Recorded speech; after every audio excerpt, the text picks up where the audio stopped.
Anh à, em muốn thương lượng với anh chút chuyện. Đồng hồ quả quýt này ở đâu ra vậy? Lại còn có huy hiệu cảnh sát nữa chứ. Đội đặc nhiệm phát à? Qua kỷ niệm trong cuộc thi bắn tỉa toàn tỉnh đó. Qua kỷ niệm. Anh bị loại rồi à? Hạng nhất mới có đấy. Anh giành hạng nhất ư? Hạng nhất mà tặng mỗi món đồ lưu niệm thì đúng là keo kiệt quá đó. Em không hiểu đâu. Sao em lại không hiểu chứ? Sắp đến sinh nhật em rồi đó. Anh hiểu không? Thì anh đang lao cho em đây còn gì. Hài lòng không? Hài lòng quá ý chứ. Vẫn là anh em hiểu em nhất. Anh mà có đồ tốt gì cũng đều bị em vơ vét hết cả. Em định nói gì với anh thế? Đúng rồi. Anh này, em muốn đổi chuyên ngành. Em vẫn cảm thấy điều tra hình sự hợp với em hơn.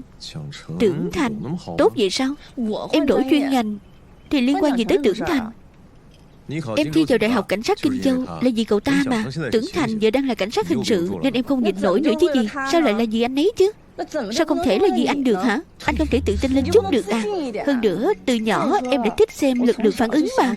Nữ cảnh sát hình sự đó quá là ngầu luôn. Làm nữ cảnh sát hình sự vất vả lắm đó em gái à. Anh à, bố mẹ đã không ủng hộ em rồi. Nếu cả anh cũng không ủng hộ em thì em chỉ có thể lẻ loi trôi dạt giữa mênh mông thôi. Em cô đơn quá mà. Anh có biết ở độ tuổi này của em mà đối mặt với cô đơn nghĩa là gì không? Cô đơn tàn khốc lắm đó. Em cần sự ủng hộ của anh. Nếu không có anh, em cảm thấy cuộc đời em vô vọng rồi. Rồi em gái à, cho dù em làm cái gì thì anh cũng sẽ ủng hộ em, được chưa nào? Thật không? Thật. Có anh ở phía sau em thì em cứ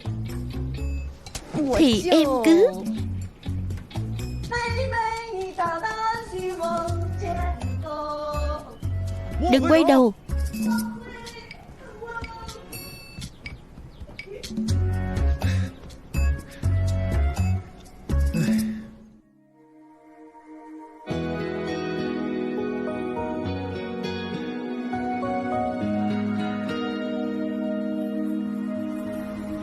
往前我该何去又何从，回首孤身无语的星空，烟火绽放后却留下懵懂迷茫面孔，奔跑吧到这路的终点，我该平静遇见，燃烧吧到生命的终结，我该感谢黑夜，曾经大声说出的誓言，该让全世界都能听见，此刻揭露暗示的信念，要让光明都能看见。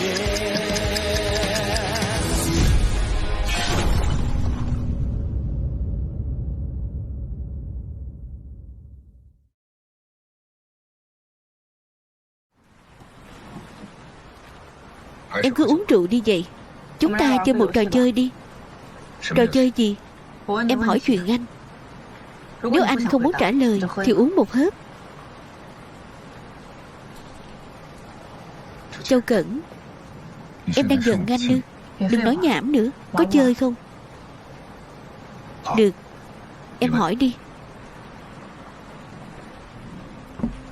Anh đến đại học làm giáo sư từ bao giờ thế? 3 năm trước. Rời sở công an tỉnh từ khi nào? Chắc khoảng 5 năm trước. Anh trùng hợp tới đội của bọn em, rồi còn làm chuyên gia đặc biệt nữa. Chắc không đơn giản như vậy đâu nhỉ? Châu Cẩn, anh không phải tội phạm của em. Bắt đầu từ những chuyện vô thưởng vô phạt, sau đó lợi dụng cử chỉ hỗ trợ kích thích, để từ đó thiết lập nên mối quan hệ giữa cử chỉ và lời nói thật. Đây là một trong những kỹ thuật thẩm vấn phản xạ của điều kiện Pavlov. Đây là bài học đầu tiên khi học về tra hỏi. Châu Cẩn, đừng đối xử với anh như vậy.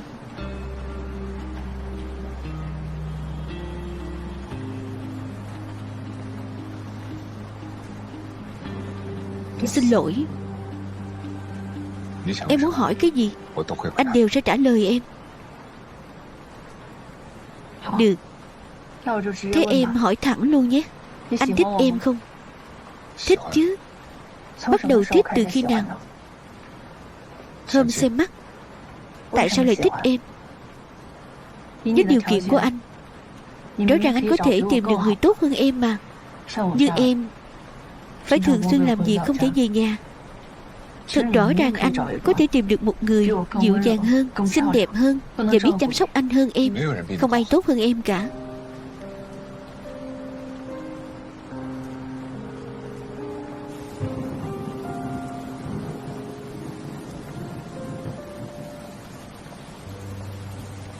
Thế anh kết hôn với em rốt cuộc là vì thích em, hay là có mục đích khác vậy? Anh đã tham gia điều tra từ lâu rồi, nên thực ra dù em không nói chuyện của anh em cho anh biết thì anh cũng đã biết hết rồi, đúng không? Ai nói cho em biết vậy? Ai nói không quan trọng? Em nói không sai chứ?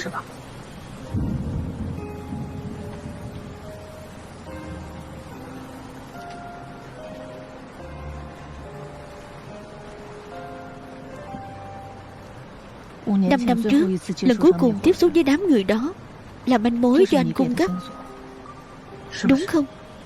Châu Cẩn, em không công bằng. Đây là cùng vấn đề. Anh có thể không trả lời câu hỏi của em, anh cứ tiếp tục uống đi. Nhưng em nhất định phải hỏi.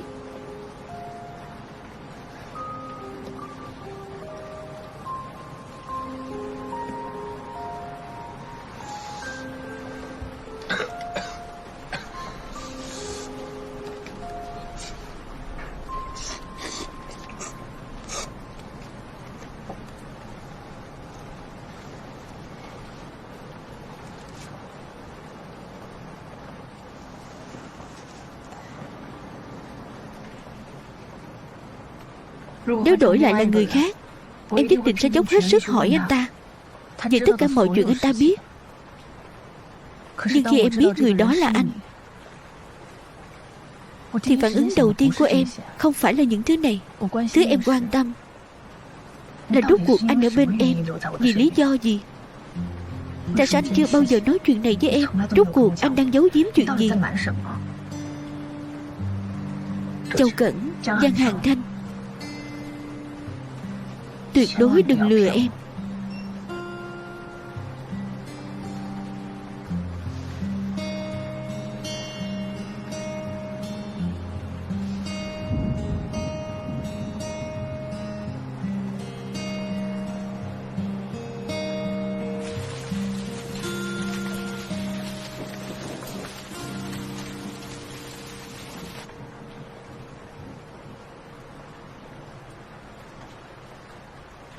Em đã từng nghe đến vụ án giết người hàng loạt Hoài Quang rồi nhỉ?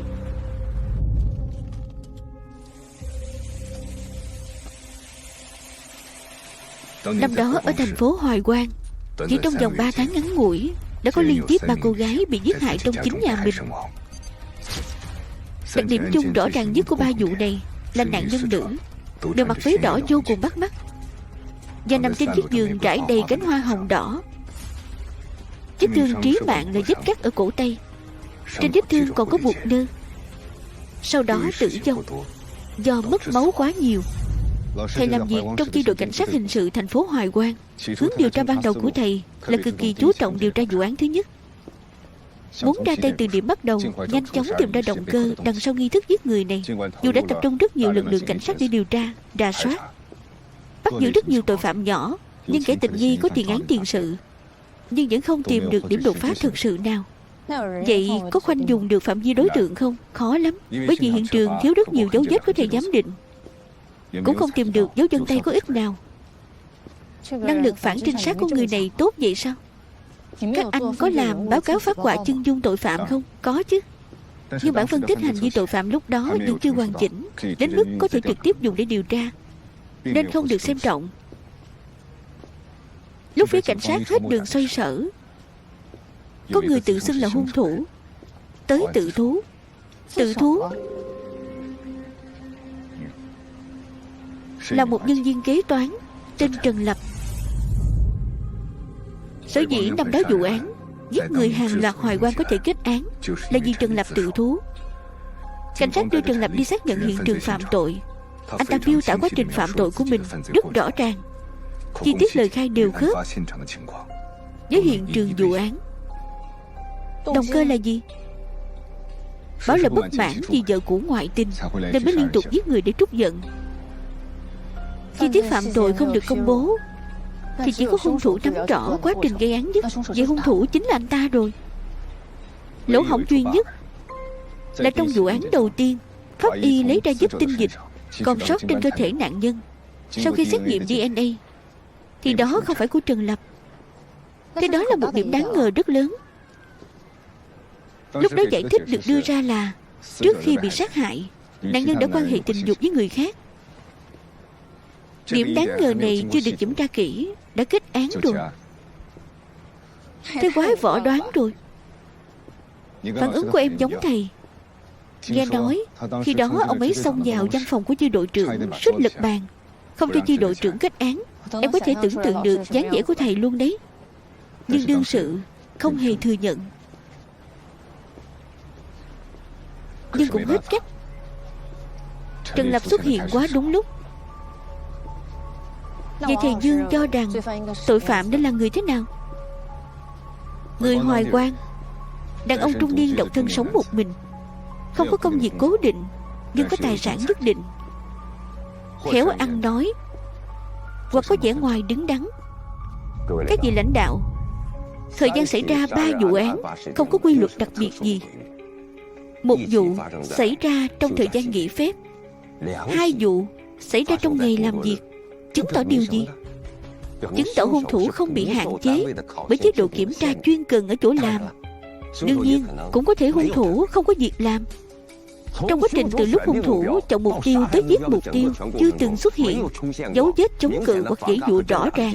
Trên người nạn nhân cũng không có vết thương do bị trói hoặc do phòng ngự. Chúng ta cũng đã khám xét hiện trường rồi, cửa nẻ hoàn toàn lành lặn. Việc này chứng tỏ điều gì? Chứng tỏ nạn nhân tình nguyện dẫn hung thủ về nhà. Cũng tức là trong mắt người phụ nữ, tên đàn ông đó rất có sức hút. Thế sức hút là gì? Không gì ngoài tiền, tài, nhan sắc, đúng chứ? Trần Lập là kế toán của một công ty nhỏ, mỗi tháng chỉ có chút thu nhập ít ỏi. Người thì xấu xí, ăn nói cũng không rõ ràng. Đồng nghiệp không ưa anh ta, điều kiện gia đình thì bình thường. Trần Lập không hề phù hợp với mọi đặc điểm của nghi phạm. Sao cậu ta có thể là hung thủ được? Không thể nào. Trong loạt vụ án Hoài Quang, đặc điểm nổi bật nhất là lúc hung thủ chọn mục tiêu có khuynh hướng cụ thể. Phụ nữ mặc váy đỏ. Điểm này rất quan trọng. Đây là tiêu chuẩn quan trọng để hung thủ chọn mục tiêu, cũng là động cơ nội tại xuyên suốt vụ án giết người hàng loạt. Từng có người phụ nữ mặc váy đỏ khiến hung thủ cực kỳ căm hận. Hắn trút giận bằng cách giết những người phụ nữ tương tự cô ta. Là vợ hắn à?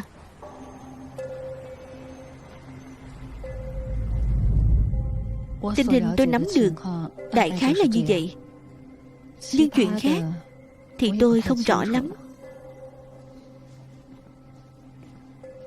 Tôi có thể xem tủ quần áo nhà cô không? Được. Bên này.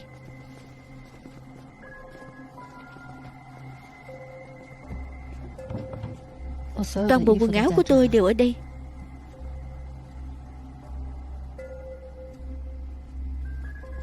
Cô có mặc váy đỏ không? Tôi chưa bao giờ mặc đồ đỏ. Thầy đã đi tìm vợ cũ của Trần Lập. Kết quả lại là một người phụ nữ truyền thống giản dị, cách ăn mặc cũng gần như bảo thủ. Cô ấy bảo là chưa từng mặc đồ đỏ, càng không ngoại tình. Việc ly hôn với Trần Lập cũng chỉ là vì tính cách hai người không hợp. Chỉ có thể chứng minh là anh ta nói dối, có thể lật lại bản án rồi còn gì. Thầy cũng chưa kịp nộp báo cáo thì Trần Lập đã chết rồi. Ung thư gan, chết trong lúc tạm giam. Vậy thì em có đáp án rồi. Là suy đoán, không phải đáp án. Chúng ta đều có suy đoán. Có lẽ Trần Lập đang chịu tội thay người khác. Hung thủ nói chi tiết gây án cho anh ta, sau đó bảo anh ta đi tự thú. Trước khi có chứng cứ, suy đoán chỉ mãi là suy đoán. Sau khi Trần Lập chết, quả thật không còn xảy ra án mạng tương tự nào. Và lại phân tích hành vi phạm tội vẫn luôn dừng lại ở giai đoạn lý thuyết. Từ trước đến nay chỉ có thể dùng để tham khảo cho việc điều tra. Đôi khi sự thật sẽ chứng minh lý thuyết sai hoàn toàn.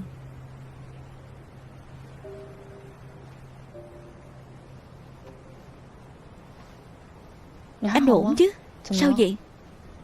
Không có gì. Anh vẫn chưa trả lời câu hỏi của em. Vụ án giết người hàng loạt Hoài Quang với vụ án 17 tháng 8 và anh trai em, rốt cuộc giữa mấy chuyện này có liên quan gì? Trong vụ án 17 tháng 8, em chỉ biết anh trai em Châu Xuyên hy sinh và súng của anh ấy biến mất, đúng chứ? Em còn biết băng nhóm tội phạm đó là tổ trưởng Diêu bắt được. Anh là người cung cấp thông tin. Em không biết trước khi chết, anh em đã đánh cận chiến với tội phạm trong vụ án 17 tháng 8. Cảnh sát lấy được vết máu trong móng tay của anh ấy. DNA của vết máu khớp với DNA của vết tinh dịch trong vụ án Hoài Quang 20 năm trước. Thế họ là cùng một người à? Chính là vì mối liên kết như vậy. Thế nên trong tình huống vụ án 17 tháng 8 mãi chưa có tiến triển, Sở Công an tỉnh quyết định bắt đầu điều tra từ vụ án Hoài Quang để tìm kẻ tham gia vụ án 17 tháng 8. Nhưng vụ án Hoài Quang cũng có vô số điểm đáng ngờ, không thể bắt được người. Bắt đầu từ điểm đáng ngờ. Năm đó trên căn cứ vào bản phân tích sàng lọc rất nhiều người. Những người đó lại thoát khỏi diện tình nghi trong bước điều tra kế tiếp. Bản phân tích có sai sót à? Em nói đúng. Sau khi khởi động lại vụ án Hoài Quang, thầy đã đưa ghi chép thu nhập bằng chứng năm đó của cảnh sát cho anh, bảo anh lập một bản báo cáo phân tích. Ông ấy lo suy nghĩ của mình ảnh hưởng đến anh, nên không nói với anh là năm đó đã từng viết phân tích. Vậy kết quả có gì khác nhau? Độ tuổi. Anh cho rằng hung thủ không phải đàn ông trung niên, mà là thanh niên từ 18 đến 23 tuổi. Hiện trường vụ án đậm tính nghi thức, dễ dàng che giấu động cơ giết người ban đầu. Châu Cẩn, em đang nhìn anh à? Đâu có. Em lại nói dối.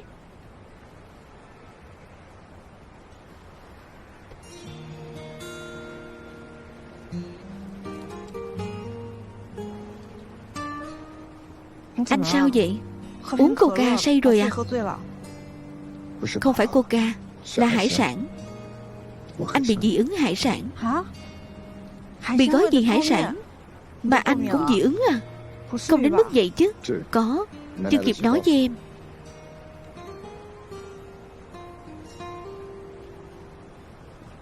Anh sốt rồi à? Không sao, lát nữa là khỏe.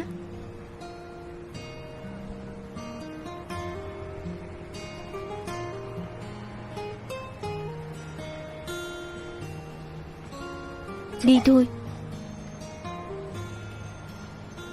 Nếu anh có chuyện gì thì phải nói với em đấy.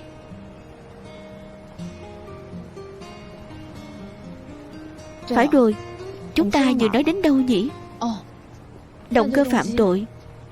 Vậy ý anh là vụ hung thủ sắp xếp hiện trường cầu kỳ đến mấy thì động cơ phạm tội ban đầu của hắn vẫn là cưỡng hiếp. Tội phạm có động cơ tình dục. Năm đó hung thủ đã có thể khiến nạn nhân chủ động dẫn hắn về nhà, chứng tỏ hắn có khả năng thu hút phái nữ nhất định. Theo lý thì hắn không thiếu phụ nữ. Có hai trường hợp mà dục vọng của hắn không được thỏa mãn. Thứ nhất, hắn bị rối loạn chức năng tình dục. Thứ hai, cách hắn tiếp xúc qua lại với phái nữ rất khác với đàn ông bình thường. Nhưng chúng ta đã loại trừ trường hợp đầu tiên rồi, bởi vì năm đó đã thu thập được vết tinh dịch từ cơ thể nạn nhân nữ. Do đó em cho rằng hắn là trường hợp thứ hai. Phụ nữ dẫn hắn về nhà không hẳn vì hắn có sức hút, mà có thể là vì hắn đã khơi dậy ham muốn bảo vệ của phái nữ. Đàn ông trung niên rất dễ khiến phụ nữ đề phòng theo bản năng, nhưng người trẻ tuổi lại có ưu thế ở điểm này. Cậu vẫn ổn chứ? Sắp tới rồi. Kết hợp với báo cáo giám định dấu vết, em đoán hắn là nam giới trẻ tuổi, có vóc dáng khá nhỏ, thân hình yếu ớt, trông có vẻ không quá mạnh mẽ, xuất hiện với vẻ cực kỳ yếu thế. Trong 3 vụ án mạng, độ tuổi của nạn nhân có xu thế tăng dần. Điều này chứng tỏ hung thủ thích chọn phái nữ trưởng thành hơn. Vậy nên em suy đoán hung thủ không hẳn là gặp thất bại trong hôn nhân, mà là có vấn đề trong quan hệ mẹ con từ nhỏ. Hắn sống trong gia đình đơn thân, được một mình mẹ nuôi lớn, có vấn đề tâm lý cực kỳ nghiêm trọng. Hơn nữa rất có thể từng bị mẹ phản bội, ruồng bỏ và hành hạ, dẫn tới nhân cách méo mó. Hắn si mê phụ nữ, đồng thời cực kỳ hận phụ nữ.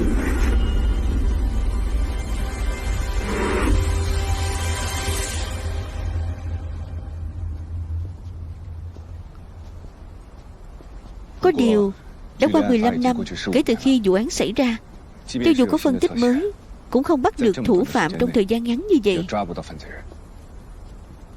Nhưng anh đã có manh mối rồi. Hung thủ thật sự không phải Trần Lập, mà là Thích Nghiêm. Thích Nghiêm là người đâm anh em 10 mấy nhát à?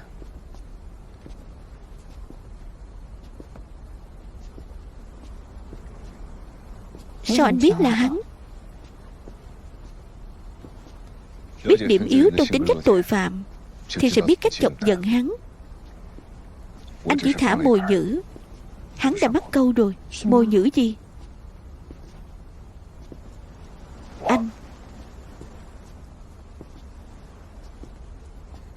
Hắn tự xuất hiện, mời anh về làm khách. Sau đó thì sao? Sau đó anh bắt hắn một phen hú vía. Anh và tổ trưởng Diêu đã chuẩn bị trước. Anh ấy cũng tính là tới đúng lúc. Anh nói như thể nhẹ nhàng lắm vậy. Chính cái lần đó, tổ trưởng Diêu dẫn người đi triệt phá hang ổ ẩn nấp của chúng. Nhưng bây giờ xem ra, rõ ràng là hắn có một băng nhóm không nhỏ sau lưng. Vậy Thích Nghiêm thì sao? Chết rồi. Em đoán được là vậy. Lúc đấy em là người nhà nạn nhân. Họ nói với bọn em là hung thủ ít nhất có 2 người. Một kẻ đã đền tội, một kẻ đã cầm súng bỏ chạy. Sau đó họ nói với bọn em rằng vụ án này sẽ được tiếp tục điều tra. Tiếp tục điều tra đến bây giờ.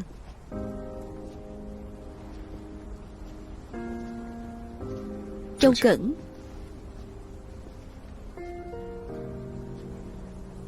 khi đó không tìm thấy súng, cũng chưa làm rõ nguyên nhân anh ấy bị hại. Anh rất xin lỗi.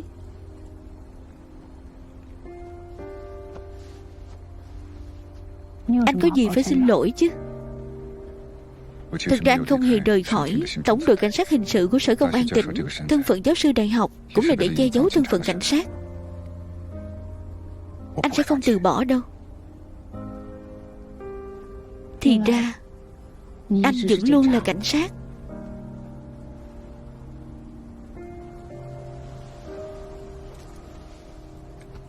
Cảm ơn anh, Giang Hàng Thanh.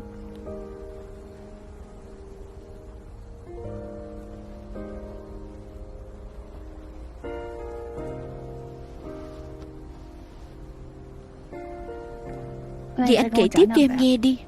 Lúc đó anh chọc giận hắn như thế nào? Anh đã dùng cách gì?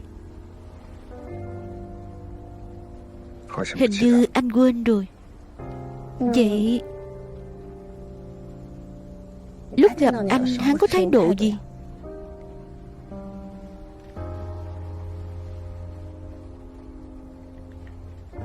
Hắn có nói gì với anh không?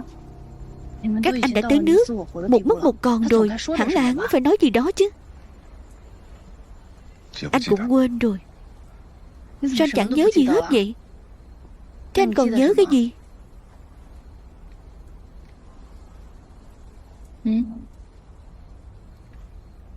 Anh nhớ cái gì?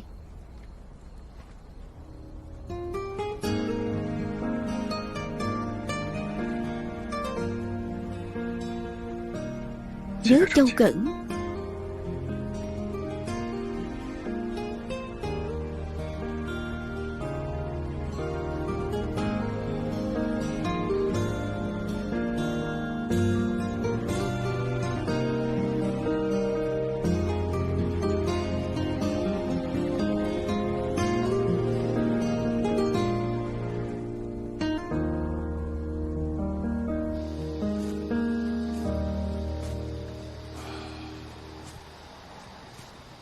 Người chết vào 5 năm trước là cậu Nghiêm.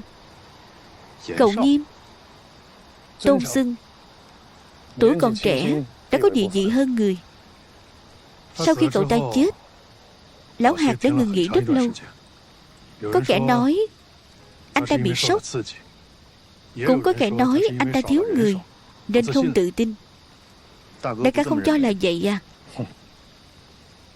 Vụ án 17 tháng 8 quá rầm rộ, ngay cả Lão Hạt cũng phải kiêng dè. Đại ca, cậu Nghiêm kia chết như thế nào vậy? Bị cảnh sát bắn chết. Vậy nên Lão Hạt mới không cho bất cứ ai đụng tới khẩu súng của vụ 17 tháng 8. Bởi vì cậu Nghiêm đã chết trong lần đó. Nhưng Chính Thiên lại nhất quyết trộm nó để dùng. Chẳng phải là tìm đường chết à? Đại ca, anh có từng gặp hắn chưa? Cậu nói cậu Nghiêm hay là Lão Hạt? Chắc chắn là anh đã gặp Lão Hạt rồi.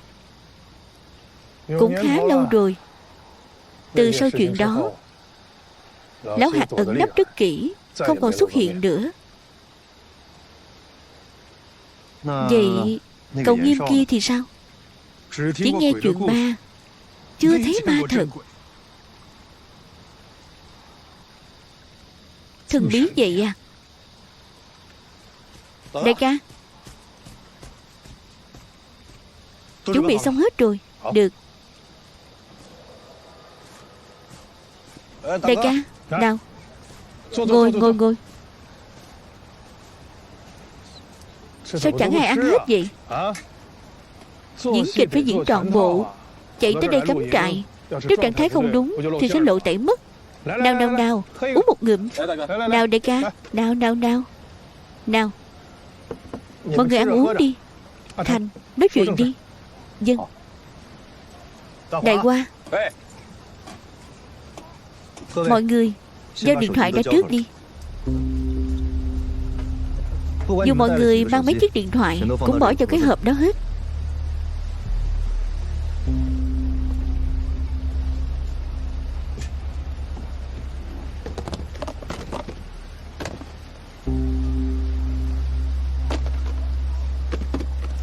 Từ hôm nay, những người ngồi ở đây chính là trụ cột của công ty Logistics hàng dẫn chúng ta.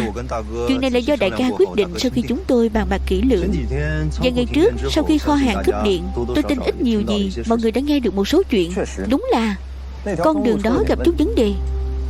Sở dĩ hôm nay gọi mọi người tới nơi này là để nói với mọi người rằng chúng ta không thể tiếp tục bị động như vậy. Tôi và đại ca cần nhờ vào mọi người để xây lại tuyến đường mới. Không những phải nhanh mà còn phải ổn định. Tôi cảm thấy thế này, chúng ta phải rút kinh nghiệm từ chuyện của Lại Tam. Từ nay trở đi, chúng ta phải thiết lập điều lệ tổ chức và cơ cấu tổ chức chặt chẽ. Chúng ta sẽ chia thành viên thành 4 cấp bậc. Cấp cao nhất, quản lý dùng, là tôi.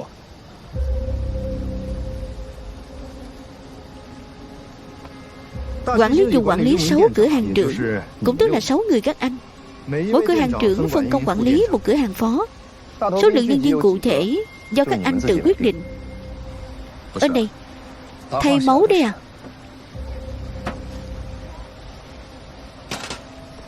Cửa hàng trưởng, không thôi bán hàng đa cấp luôn đi. Phải, thay máu.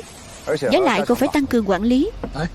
Vậy nếu có người không phục thì sao? Nhân viên dưới chót không phục thì có thể tố cáo vượt cấp.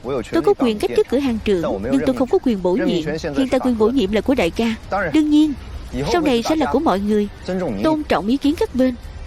Nếu 6 người các anh đều nhất trí đồng ý thì cũng có thể cách chức quản lý dùng tôi đây. Mọi người không có ý kiến gì nhỉ? Tiếp theo chúng ta sẽ bàn về lộ trình. Tiểu Mao, anh Thành, xiên sắp chín rồi. Điện thoại.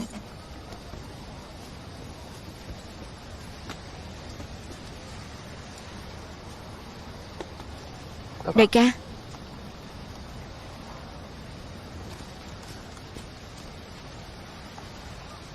đã lưu số của tôi và đại ca vào điện thoại của mọi người rồi. Mọi người dùng điện thoại này gửi thẳng cho tôi các tuyến đường nhân sự mọi người quen thuộc trước đây. Tôi sẽ tổng hợp và cân nhắc. Từ nay về sau, chỉ cần là việc liên quan đến chuyển hàng thì chúng ta chỉ được liên lạc qua chiếc điện thoại này.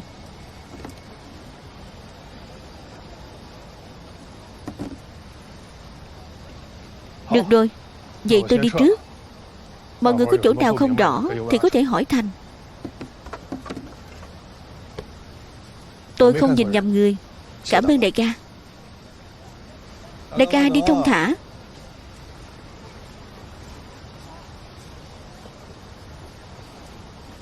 Tối nay chúng ta phải làm rõ một nguyên tắc. Ban đầu chúng ta chỉ thử thông đường chứ không chuyển hàng thật.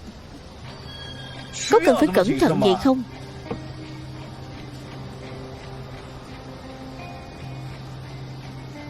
Chúng ta không thể để bên trên biết chúng ta lén giấu hàng, càng không được để họ biết chúng ta tự ý chuyển hàng.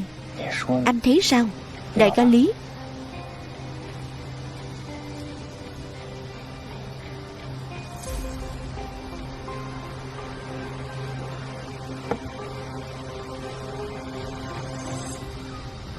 Đại ca, mấy ngày nay em vẫn luôn nghĩ. Nghĩ gì? Tôi sợ Thành muốn dẫm lên vai anh để leo lên vị trí cao hơn.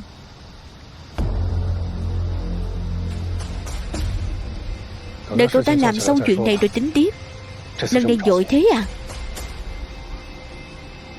Sắp tới có thể bên trên sẽ đưa xuống một lô hàng lớn, tốt nhất có thể xử lý ở chỗ tôi.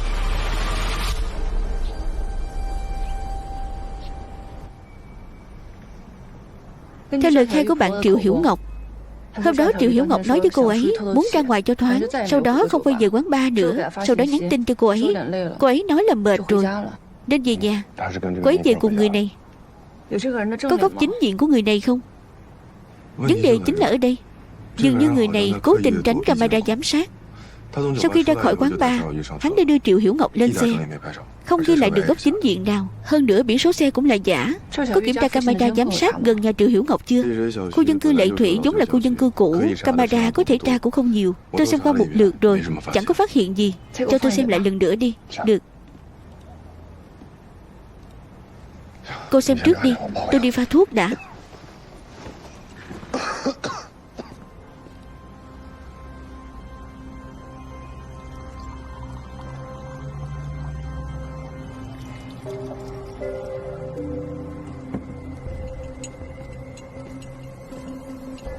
Có phát hiện gì không? Có tra được biển số xe này không? Có. Cái này đơn giản. Nào, Tân D2A523. Là cái này sao? Tân D2A 523. Triệu Bình, cậu kiểm tra thử biển số xe này, xem có thể lấy được dữ liệu từ camera hành trình không?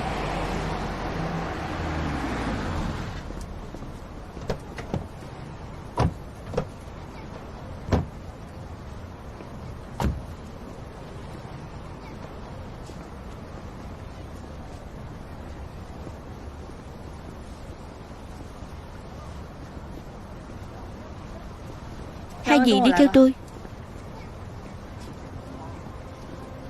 Hiểu Ngọc, rốt cuộc đã xảy ra chuyện gì? Hiểu Ngọc đáng thương của bố. Là ai gây ra? Là ai gây ra vậy? Hiểu Ngọc.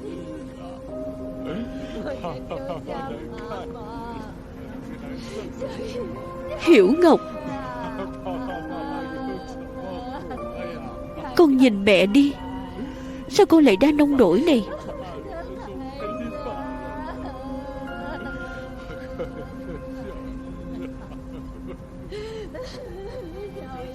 Em không sao? Chị có muốn về trước không? Không tốt cho em bé. Bọn chị không sao.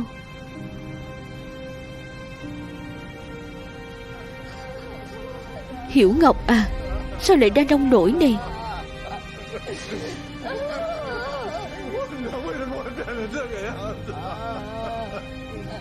Giống hệt gia đình em lúc đó.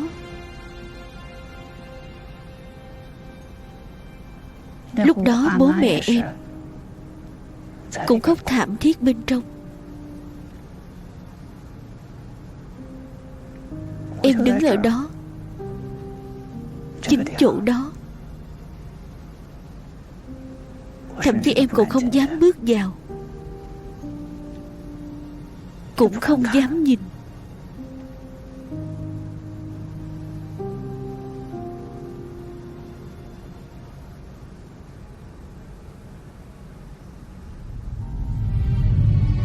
Tiểu Xuyên, là mẹ đây. Con mau mở mắt ra nhìn mẹ đi. Thu Dân, Thu Dân, con đi rồi mẹ biết sống sao đây.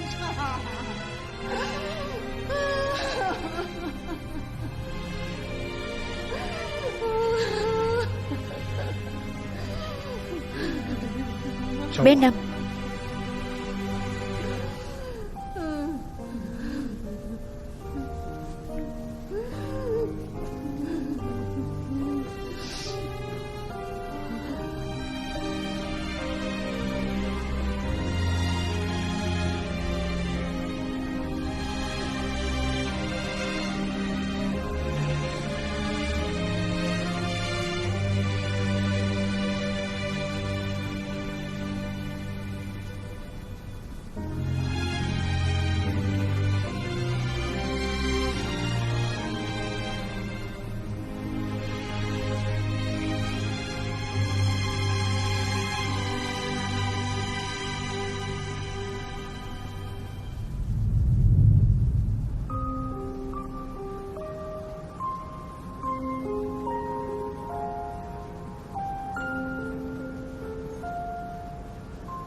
bên trong kết thúc rồi.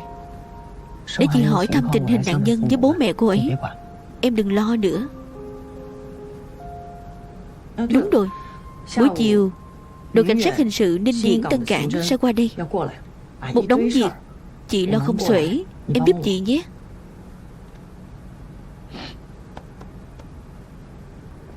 Hiểu Ngọc à, sao con lại thế này? Rốt cuộc là ai đã gây ra? Chị Đan, cảm ơn chị.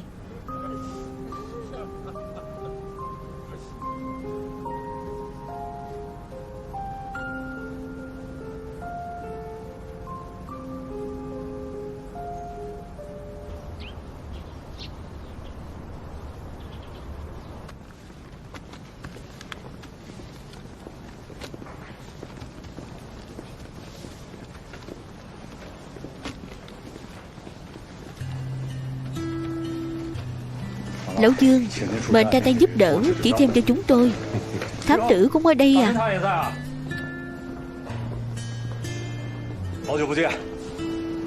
Lâu ngày không gặp.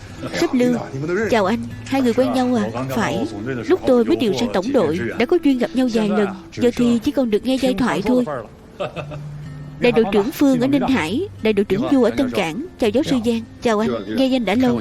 Tôi đã xem qua luận văn của cậu. Các vị lãnh đạo, chúng ta vào trong rồi nói. Được.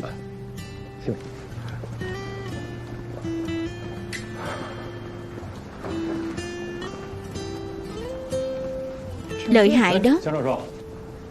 Giáo sư Giang, nào, mời ngồi.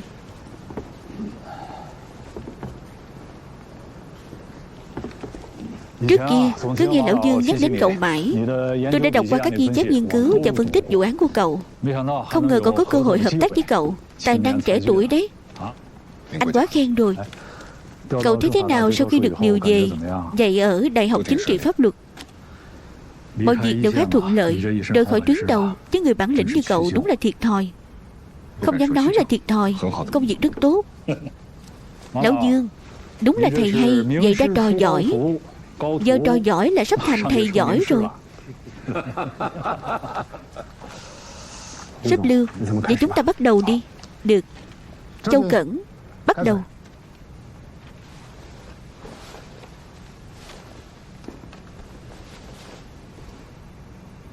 Các vị lãnh đạo, các vị đồng chí, tài liệu liên quan đến 3 vụ án đã được chuẩn bị sẵn sàng, đang để ngay bên cạnh mọi người.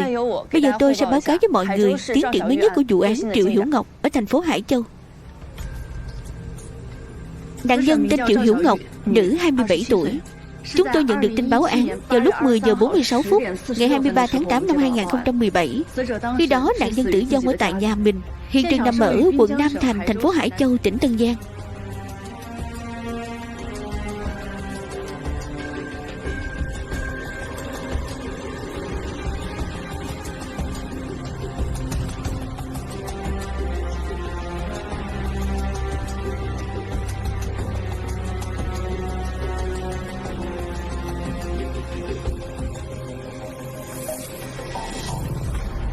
Trước tiên hãy xem hiện trường vụ án, tập trung chú ý vào chiếc xe này. Từ vị trí của chiếc xe, nếu camera hành trình của nó hoạt động bình thường thì xác suất ghi lại được mặt chính diện của nghi phạm rất cao. Yên tâm đi, đợi Triệu Bình của đội trinh sát chúng tôi về thì mọi chuyện sẽ rõ. Được, tiếp theo chúng ta sẽ xem thử ảnh tại hiện trường vụ án.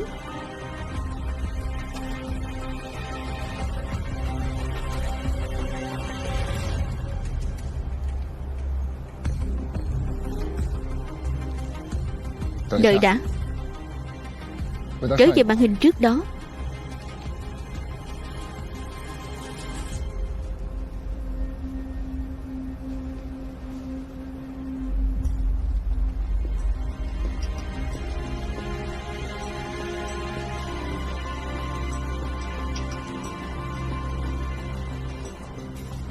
Giáo sư Giang có phát hiện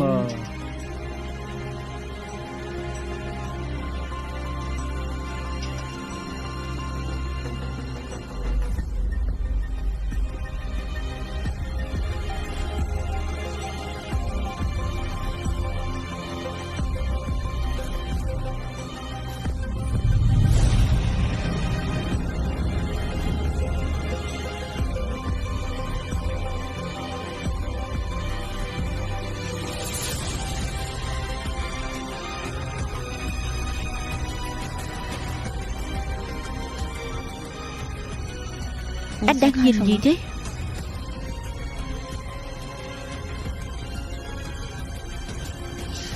Váy của tôi có vấn đề gì sao?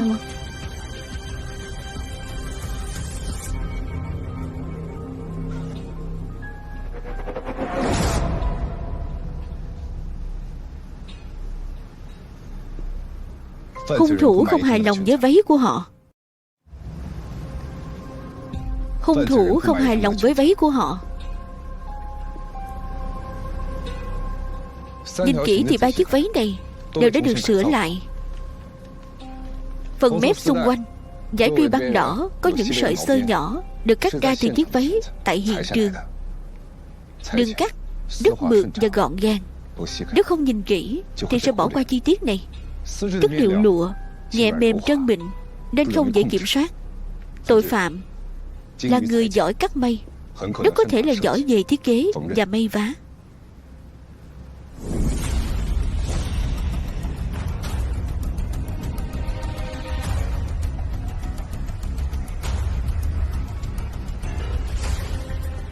Chiếc váy của Triệu Hiểu Ngọc trông gợi cảm hơn sau khi được cắt sửa, khoét sâu phần ngực, cũng khoe dáng hơn. Đẹp, nhưng quá hở hang. Tôi chưa được xem video của hai nạn nhân còn lại khi còn sống, chỉ xem được tấm ảnh chiếc váy đỏ là dẫn chứng tại hiện trường. Nhưng theo tôi suy đoán, tình hình chắc cũng tương tự. Những chiếc váy khác nhau, những chỗ sửa cũng khác nhau, nhưng có một điểm chung là đều khiến chiếc váy trông thời trang hơn và cũng hở hang hơn. Mọi người có thể đối chiếu xem.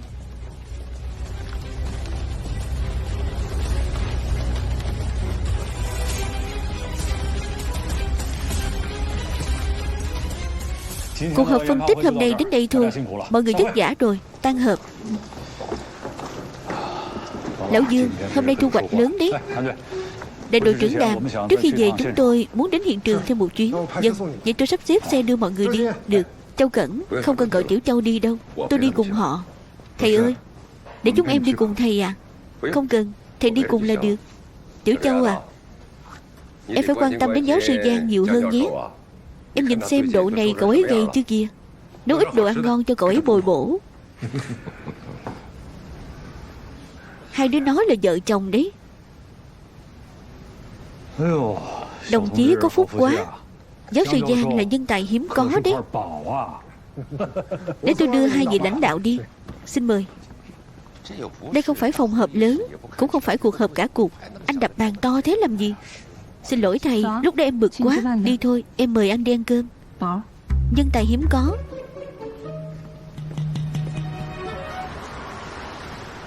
Sao hôm nay chỉ có mình cô? Vợ chồng chủ quán đi nhập hàng rồi. Nguyên đâu? Không biết cô ấy đi đâu rồi.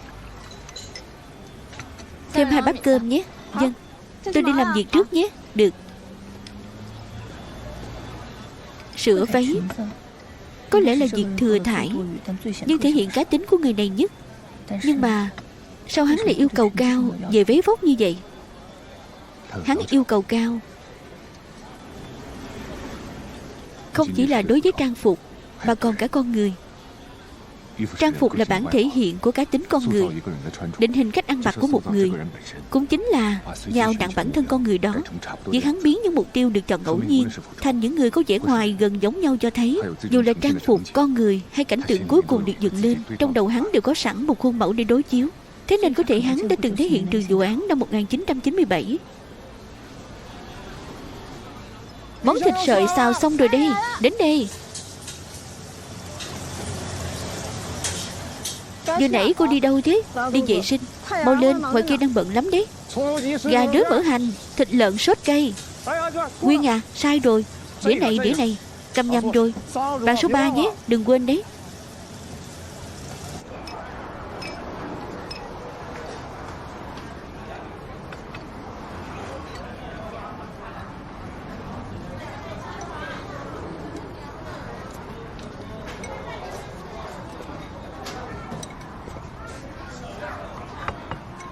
Cảnh sát Châu, vừa nãy tôi còn tìm cô đấy. Gọi món đi. Tôi gọi món rồi.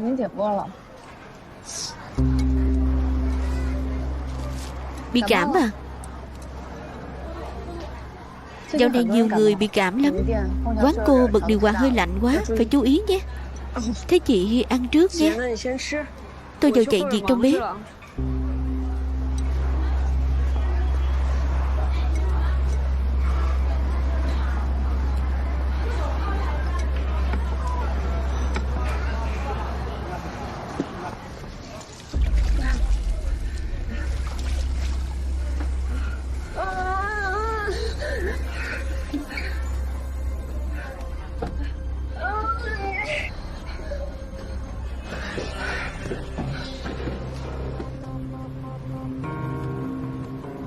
Dạo này cô sao rồi? Tôi cai thật rồi.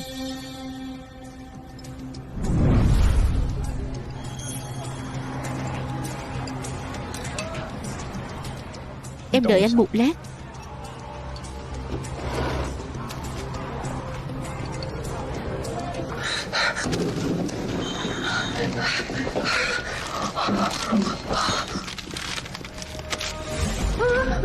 Anh đưa tôi, đứng lên, đưa tôi. Cô đứng lên, cô đã nói với cảnh sát Châu là cô cai rồi.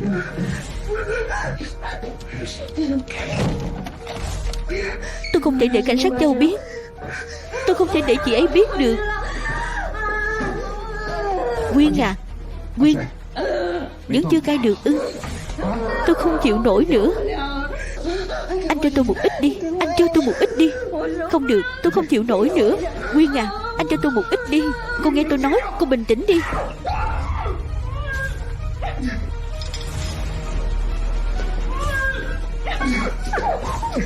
Nguyên, nghe tôi nói này. Cô làm được mà. Tôi biết là rất khó, nhưng tôi có thể giúp cô. Anh đưa cho tôi đi, đưa tôi. Nguyên ơi, là cô phải không Nguyên? Mở cửa ra. Nguyên à, Nguyên ơi, mở cửa ra. Anh không được qua đó. Anh không được đi. Anh giúp tôi đi. Anh giúp tôi đi. Anh giúp tôi đi. Tôi giúp cô, tôi giúp cô. Tôi không muốn bố mẹ tôi biết. Anh giúp tôi đi, giúp tôi với. Giang Hàn Thanh, Giang Hàn Thanh, anh mở cửa ra đi. Anh đưa cho tôi đi. Nguyên ơi, cô làm sao thế? Cô nói anh nghe. Có phải anh ta bắt nạt cô không? Anh ta cưỡng hiếp tôi. Anh ta cưỡng hiếp tôi. Anh ta cưỡng hiếp cô ư? Tôi sẽ gọi báo cảnh sát ngay. Tôi là cảnh sát, để tôi xử lý. Mọi người đừng vội. Cô ấy là cảnh sát thật. Mọi người lùi lại đi. Chúng ta tin cô ấy đi. Anh ta cưỡng hiếp tôi. Châu Cẩn, anh ta cưỡng hiếp tôi. Anh ta cưỡng hiếp tôi, cảnh sát Châu. Anh ta cưỡng hiếp tôi. Anh ấy không phải người như vậy. Anh ta cưỡng hiếp tôi. Có phải cô tái nghiện rồi không? Có phải không? Tôi không cai được.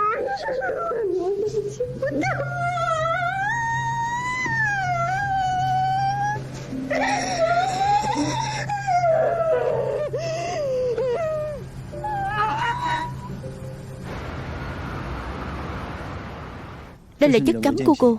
Có ý kiến gì không? Không. Cô lấy ở đâu ra? Cô bạn tôi đưa. Bạn cô tên gì? Làm nghề gì? Biệt danh là Hắc Bì. Làm nghề lái xe tải. Các anh đừng nói với bố mẹ tôi được không? Tôi xin các anh đấy. Chúng tôi đã liên lạc với họ rồi. Thực tế thì cô cũng cần bố mẹ cô giúp đỡ.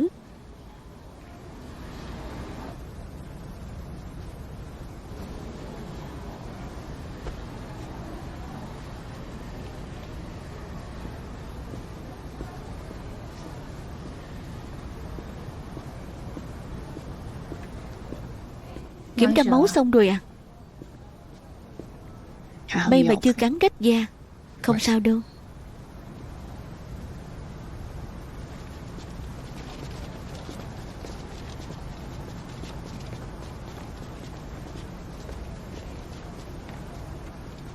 Em mặc vào đi.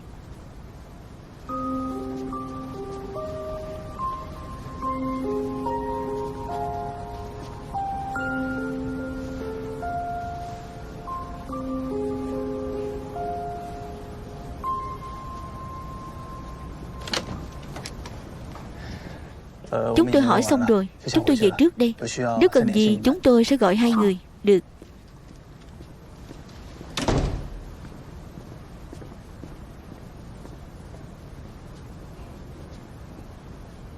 Không vào à?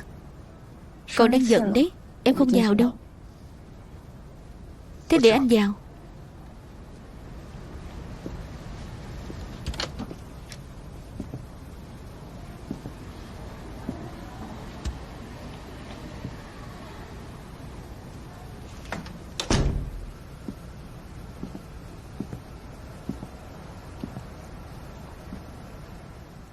Huề rồi. Tôi biết. Cô thực sự muốn cai. Anh biết ư? Anh hoàn toàn chẳng biết gì cả. Ngoài việc nói với câu đạo lý hay ho nhẹ nhàng ra, các người đã thực sự làm được gì cho tôi chưa? Anh có biết? Anh có biết cảm giác đó như thế nào không? Anh có biết cai nghiện khó như thế nào không? Có lúc tôi cảm thấy thà tôi chết đi cho xong. Nguyên à, tôi biết.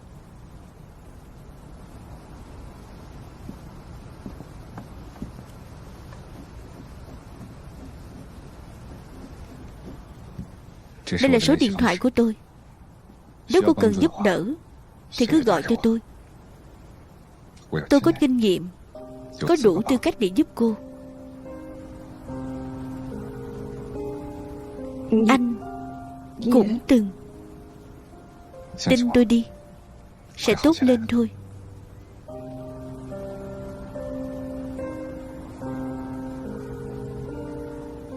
Làm sao mà anh vượt qua được? Tôi có người mà tôi vô cùng muốn gặp.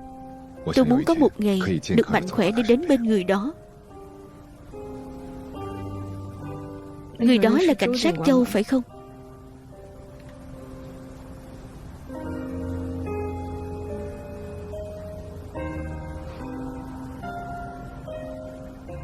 Phối hợp trị liệu tốt nhé. Giáo sư Giang,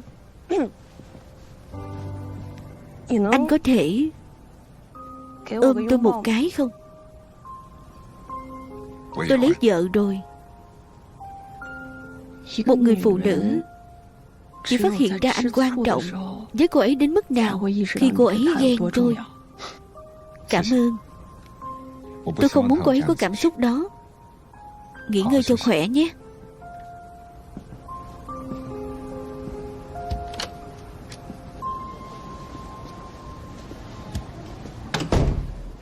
Về đi.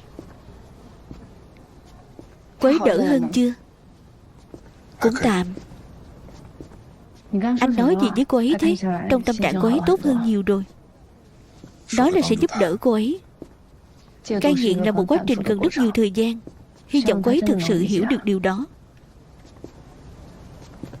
Có phải lúc nãy cô ấy định ôm anh không? Làm gì có. Em thấy hết rồi nhé.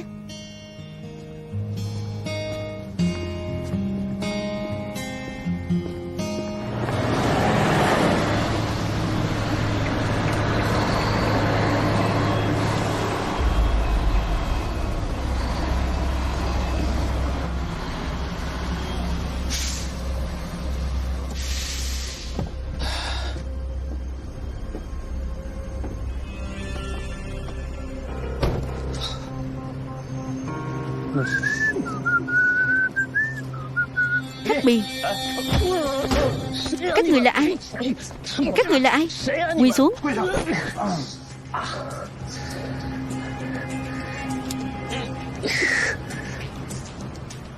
Biết tao là ai không? Mày muốn chết à? Không nhận ra anh Thành sao? Anh Thành. À, anh Thành. Trước đây chưa có dịp gặp mặt, nhưng danh tiếng của anh Thành chắc chắn em phải biết rồi. Chào anh Thành. Chào anh Thành. Tao nghe nói dạo này mày xả hàng à? Em xả hàng rồi ạ. Xả rồi ạ. Có phải lúc trước tao từng nói dạo này không được xả hàng không? Sao mày lại không nghe hả? Em không biết mà. Ơ kìa, là anh Minh Lôi nói em xả hàng mà. Láo tuét. Tao nói mày xả lúc nào? Tao cho mày xả chưa?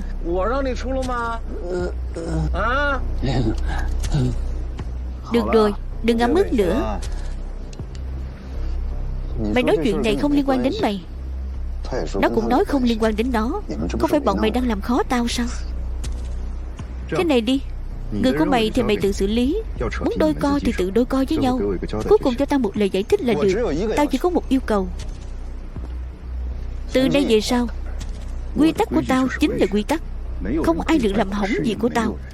Cũng không ai được coi lời tao nói như gió thoảng bên tai. Anh làm vậy, đại ca Hạ có biết không? Đại Hoa, cậu ở lại đây trông chừng bọn họ. Đừng để bọn họ gây ra án mạng. Được. À, anh Thành, sao anh lại đi vậy ạ? Anh Thành, anh đừng đi mà. Cứu em với, anh Thành. Anh, sao anh biết thằng đó đang bắn buộc?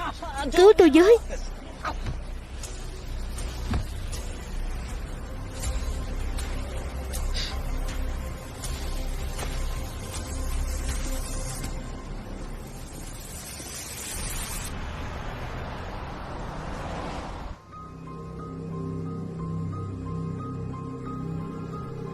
Chính là hắn ta.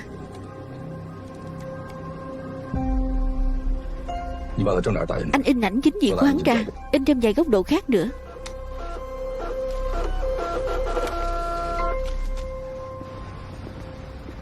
Đan chị, không phải chị nói em điều tra chiếc xe đó sao? Em đã tìm được chủ xe, lấy được camera hành trình rồi. Thật sự đã chụp được rõ mặt tên đó. Xác nhận danh tính chưa? Xác nhận rồi ạ. Là hung thủ của vụ giết người hàng loạt ở thành phố Hoài Quang 20 năm trước, tên là Thích Nghiêm. Ai cơ?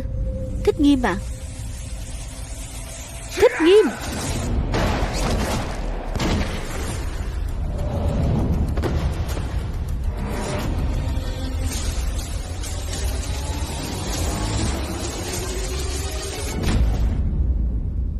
Không thể nào. Đây là hung thủ vụ giết người hàng loạt ở Hoài Quang. Vụ án này giống là một án treo. 20 năm trước chính tay tôi thụ lý. Vụ án 17 tháng 8 lại kéo theo vụ này ra. Kết án rồi. Chính như vậy Hải đã dẫn người đến hiện trường bắt hung thủ mà. Người anh nói là hắn sao? Hắn tên Thích Nghiêm, chống trả tại hiện trường nên cảnh sát đã bắn chết hắn tại chỗ rồi. Chết rồi sao? Chết rồi. Chết hẳn luôn đấy. Dư Vệ Hải đâu? Đi sở công an tỉnh rồi. Liệu anh có nhận nhầm không? Không đâu. Hắn có quá thành tro. Tôi cũng ngửi ra được mùi hôi thối trên người hắn. Suốt quá trình gây án, hắn đều cố tình tránh camera. Sao lại xuất hiện trong camera hành trình chứ? Thật sự là bất cẩn sao? Hay là hắn cố tình để chúng ta thấy mặt, cố tình muốn chúng ta nhớ lại Thích Nghiêm? Video có bị ai can thiệp không? Không ạ. Cái này không có vấn đề gì đâu. Có kết quả giám định pháp y rồi.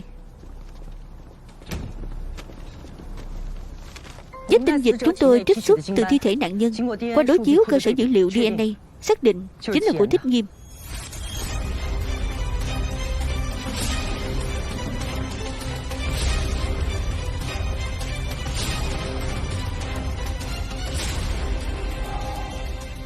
Tôi muốn nói chuyện riêng với học trò của tôi. Được. Nào chúng ta ra ngoài phân tích đi. Quan hệ sốt ruột.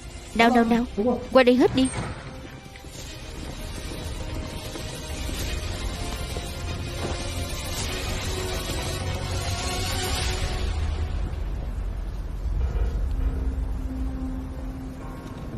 Không sao. Em ra ngoài trước đi.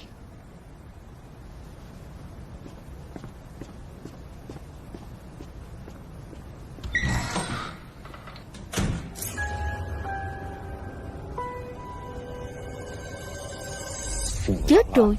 Hơn nữa còn tận mắt thấy hắn chết. Vậy thì điều tra thế nào đi? Làm sao mới có thể bắt được một người đã chết chứ? Đoạn video này dù là vô tình hay cố ý, chúng ta đều không thể bị nó dắt mũi. Cần điều tra thế nào cứ điều tra thế ấy. Nói đúng lắm.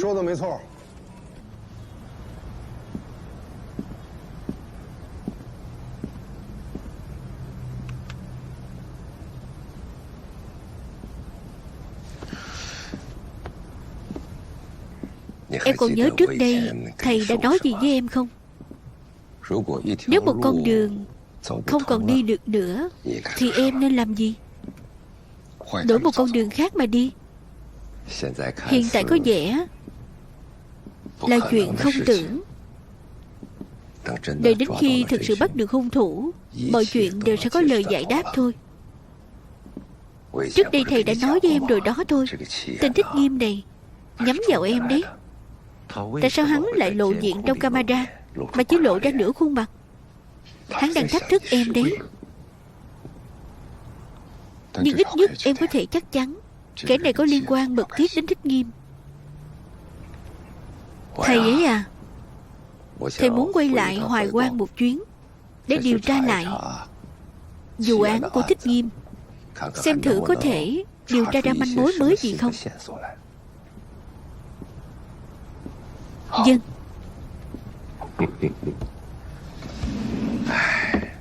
Lần này lại quay về 5 năm trước rồi.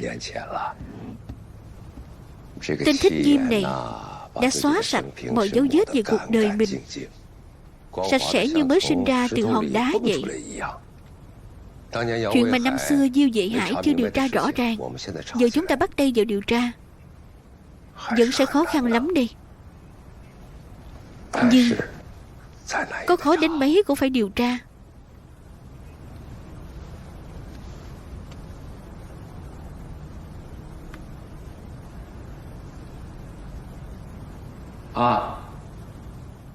Đặt một vé tàu hỏa giúp bố. Chuyến hôm nay đi Hoài Quang. Đúng. Mua xong thì gửi thông tin cho bố.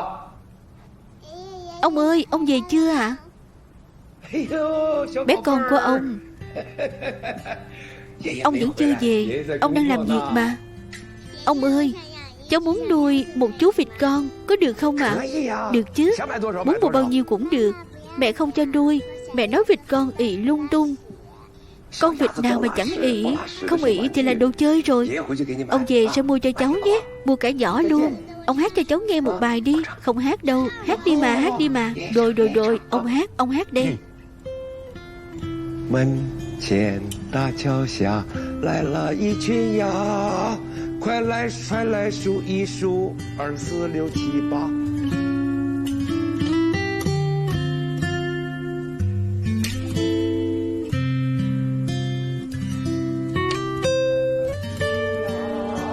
快来数一数，2、4、6、7、8。 Không hát nữa nhé. Ông còn phải làm việc nữa. Tạm biệt ông ạ. Tạm biệt. Bố đừng chiều con bé thế. Sao mà con lắm lời vậy? Mau mua vé tàu hỏa cho bố đi. Thầy ơi, không gấp đâu ạ. Để mai hẳn về. Cứ nghĩ đến tên Thích Nghiêm đó là thầy lại thấy nghẹn ở lòng ngực. Giải quyết sớm thì thầy mới sớm yên lòng.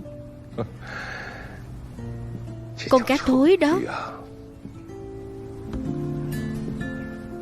đã hủy hoại học trò ưu tú nhất của thầy.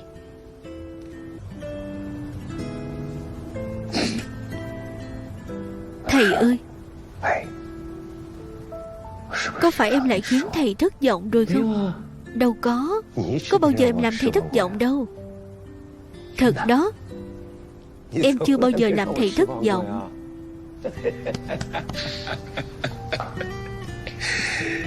Không có đâu.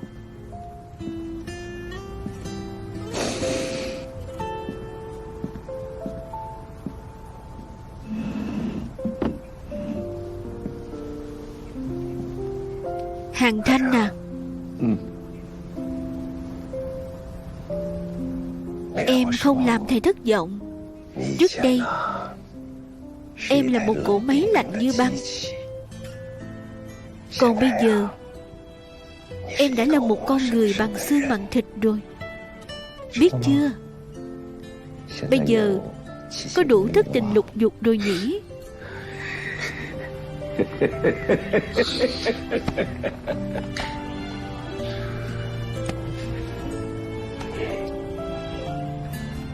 Nói thầy nghe, đám cưới của em với Tiểu Châu có định tổ chức bù không vậy? Năm nay công việc bận mà thầy, tranh thủ thời gian đi chứ. Thầy còn đang đợi bé cháu đây này. Nói cho em biết nhé. Sắp rồi ạ. Thầy đã nghĩ xong tên ở nhà luôn rồi. Nếu là con trai thì gọi là dưa muối nhỏ. Dưa muối nhỏ. Đúng vậy. Nếu là con gái thì gọi là cháo trắng. Tên đẹp không? Chuyện này em phải hỏi qua Châu Cẩn đã. Chú Nhiệm Dương, đến Hoài Quang rồi. Anh cần gì thì cứ liên lạc với Tiểu Châu nhé. Được rồi. Tôi đi thẳng đến khách sạn đây. Lấy đồ xong ra ga tàu luôn. Tiễn tới đây được rồi. Anh vất vả rồi à? Thầy Dương, để em tiễn thầy. Hay là để em tiễn thầy nhé. Tiểu Châu tiễn thầy. Em không yên tâm hay là không vui? Hay là không muốn hả? Đúng rồi đó. Đưa chìa khóa đi.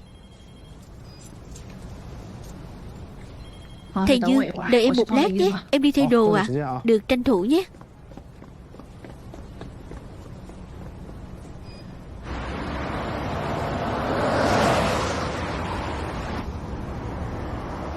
Tiểu Châu à, đi làm cũng được nhiều năm rồi nhỉ?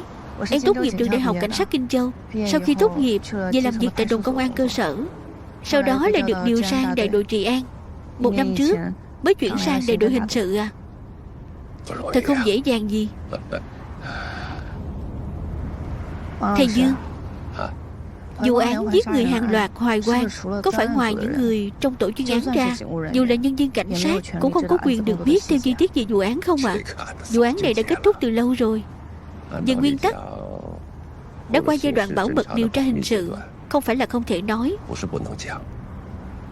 Nhưng vụ án này liên quan đến vụ án 17 tháng 8 và vấn đề an toàn của người chỉ điểm, nên mới không công khai. Người chỉ điểm là Hàng Thanh sao? Cậu ấy kể cho em rồi à? Biết dù sao cũng tốt hơn là không biết. Anh ấy chỉ nói sơ qua cho em thôi.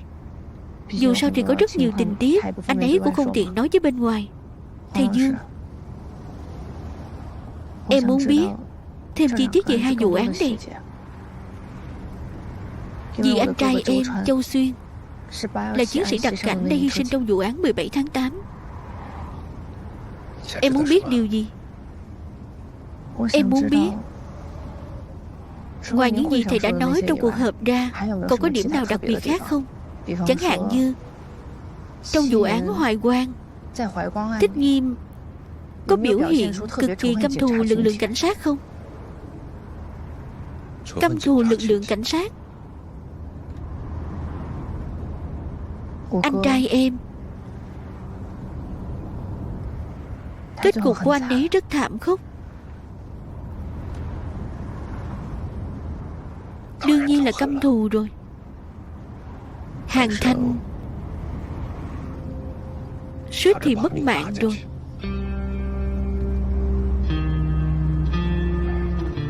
Nó chưa từng nói với em sao?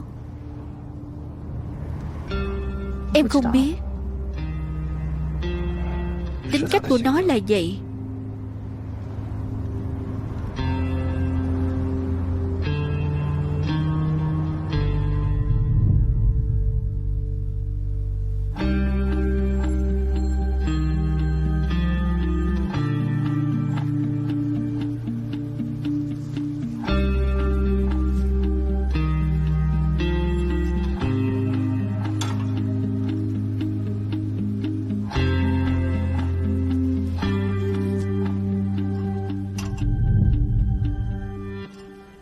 Trong cơ thể bị tiêm một lượng lớn ma túy, muốn đào thải sạch thì cần thời gian.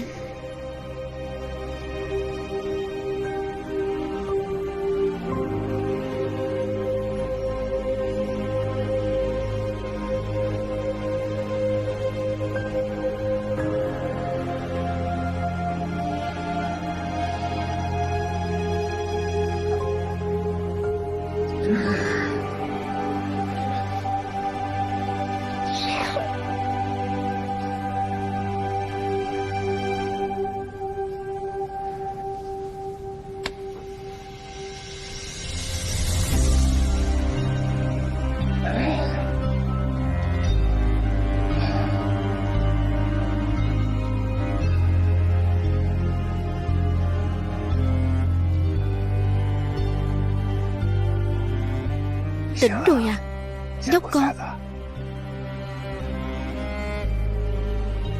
Thầy, đừng nói với bố em. Em không muốn khiến ông ấy.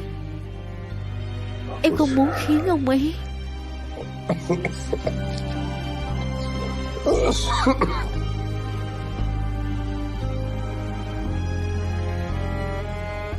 Thầy ở đây. Thầy ở đây rồi.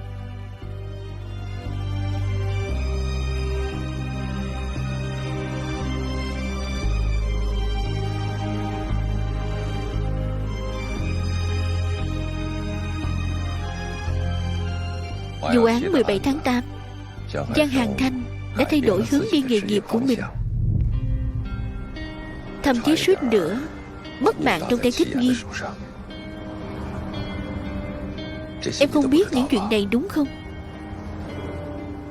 Đèn đỏ.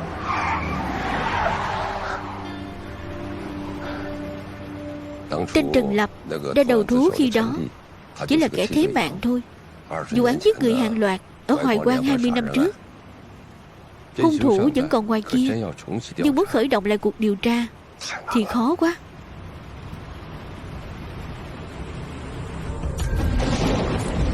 Ngay cả 5 năm trước thì vụ án cũng đã cách 15 năm rồi. Những người điều tra chủ chốt năm đó, người thì chuyển công tác, người thì nghỉ hưu, thậm chí có người đã hy sinh trong các vụ án khác. Vụ giết người hàng loạt Hoài Quang là vụ trọng án. Trần Lập đã nhận tội, còn chết rồi. Chết không đối chứng, không đưa ra được thứ gì thực sự có sức thuyết phục. Chỉ dựa vào nhiệt quyết thì không thể tái điều tra. Phải có quyết tâm chắc chắn điều tra ra sự thật.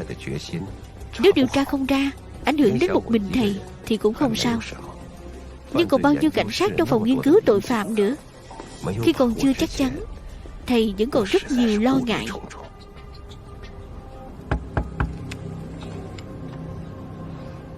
Vào đi. Thầy đã có kết quả đối chiếu rồi. DNA của tội phạm lấy được từ trên quần áo Châu Xuyên hoàn toàn trùng khớp với DNA trong vụ án Hoài Quang năm 97, là cùng một người. Em sẽ lấy danh nghĩa cá nhân nộp đơn khiếu nại lên Viện Kiểm sát Nhân dân cấp tỉnh, yêu cầu điều tra lại vụ án ở thành phố Hoài Quang. Hàn Thanh nhất quyết tham gia điều tra. Thằng nhóc này cũng thật giỏi. Trước tiên là lấy được kết quả đối chiếu DNA, chứng minh nghi phạm xâm hại tình dục. Vụ Hoài Quang có liên quan đến vụ án 17 tháng 8. Sau đó nó lại tìm được pháp y phụ trách khám nghiệm tử thi năm đó, thuyết phục ông ấy đứng ra làm chứng, bảo ông ấy viết một bản đơn khiếu nại dày như vậy. Chịu áp lực chồng chất, cuối cùng cũng nộp được bộ hồ sơ này lên Viện Kiểm sát Nhân dân cấp tỉnh. Trải qua muôn vàn khó khăn mới có thể tái điều tra.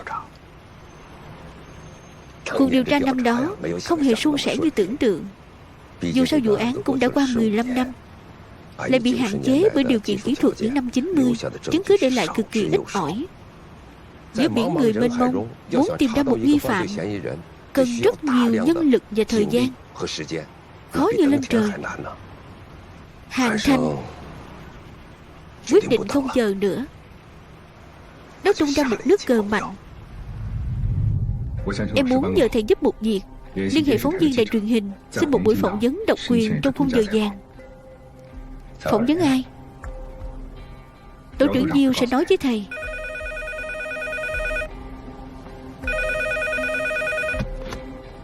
Đàn anh, là tôi Diêu Dạy Hải. Có phải đồng chí Tiểu Giang đến tìm anh không? Giang Hàn Thanh đang ngồi trước mặt tôi đây, thì cậu gọi điện cho tôi luôn rồi.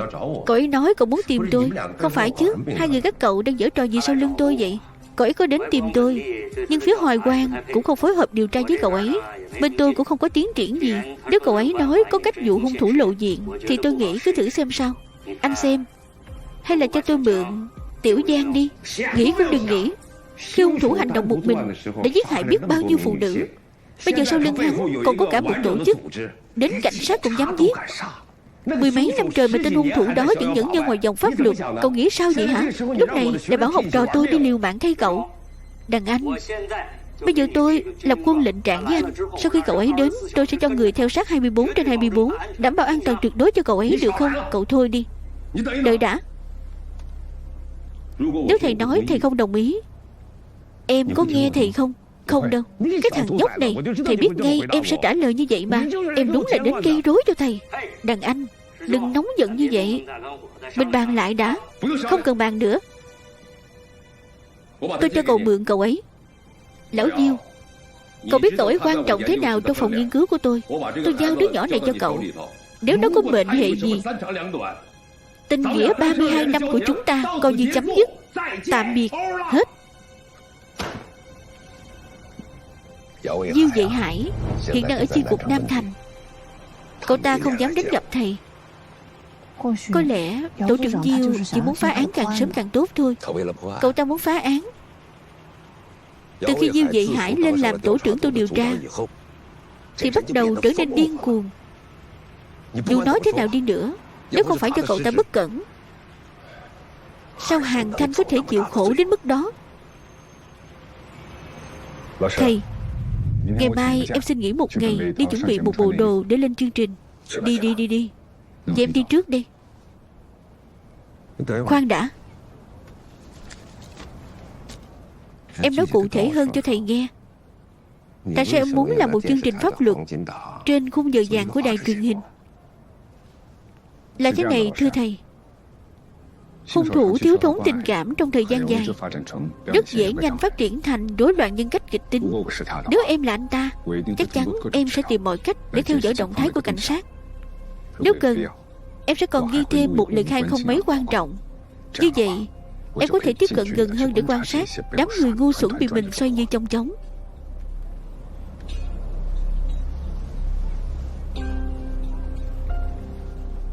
Em muốn lên đài truyền hình công khai khiêu chiến hung thủ. Chào mừng quý khách. Xin chào quý khách. Anh muốn đặt may vest đúng không? Đúng vậy. Anh có thể xem thử. Anh thích màu gì? Màu đỏ. Trong y học, việc đánh giá rối loạn nhân cách có một thang đo gọi là bảng kiểm tra tâm thần học Hare, gồm 21 đánh giá. Ví dụ như có vẻ ngoài có sức hút hay không, có ham muốn kiểm soát cực mạnh hay không, phạm vi tiếp nhận tình cảm có giới hạn hay không. Cũng chính là thiếu sự đồng cảm mà chúng ta thường nói.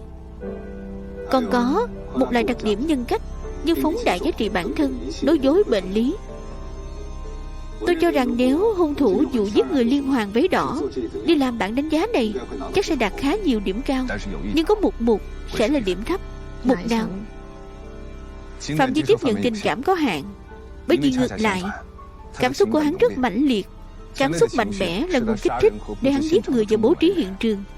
Xét từ cách hắn tỉ mỉ lên kế hoạch thực hiện giết người, hắn trông có vẻ rất bình tĩnh, rất máu lạnh. Nhưng động lực của hành vi bạo lực lại là do bị kích thích mà sinh ra. Bởi vì sâu trong nội tâm, hắn vẫn là một đứa trẻ bị tổn thương tình cảm.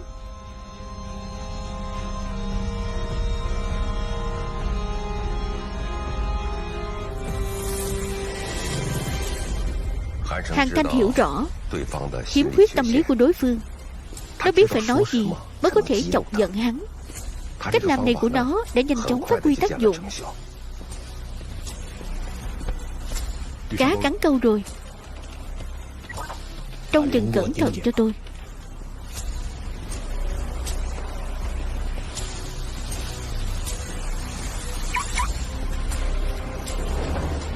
Đứng yên. Cử động là tôi bắn chết cậu. Thả tôi ra. Thả tôi ra. Trung tâm chỉ huy, Giang Hàn Thanh đã bị đưa lên xe. Là một chiếc Hyundai màu đen. Chúng tôi đang bám theo bọn họ. Giang Hàn Thanh từng nói ánh mắt của kẻ giết người hàng loạt khi nhìn con mồi rất khác. Cậu ấy phân biệt được.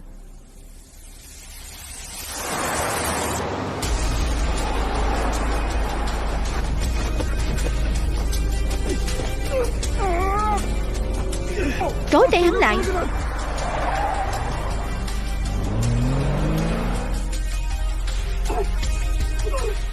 Trói lại.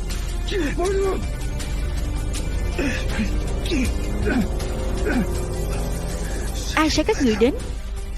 Người chúng ta cần bắt không ở trên xe. Xem định vị, tiếp tục bám theo.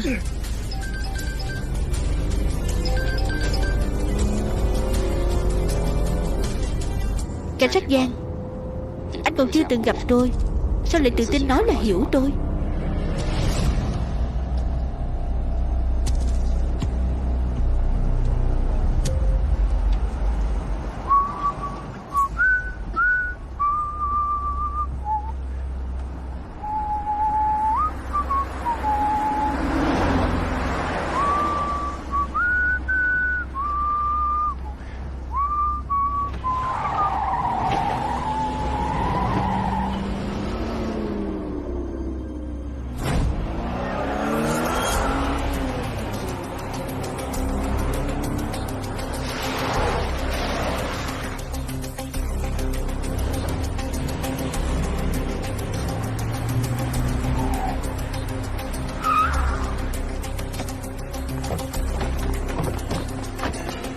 Đứng lại.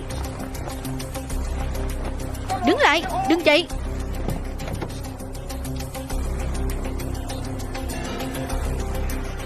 Mất dấu rồi. Phát hiện điện thoại trên xe và thiết bị định vị trên qua cài ngực. Cái gì cơ? Không thấy người đâu. Sao có thể không thấy được chứ?